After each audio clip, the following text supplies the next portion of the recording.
Recently, the bioactive compounds in sweet potato leaves have received much attention due to their antioxidant, anti-cancer, liver-protecting, blood sugar regulating and lipid-lowering effects.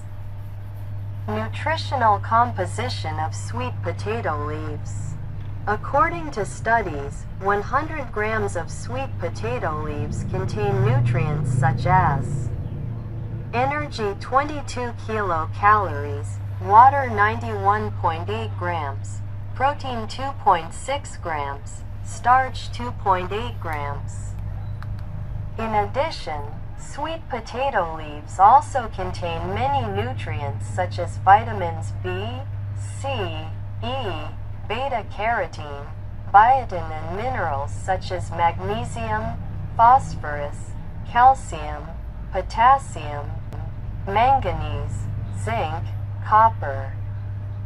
Sweet potato shoots contain a substance similar to insulin that is not found in old leaves. Therefore, diabetics can use sweet potato shoots to eat as a remedy to protect their health.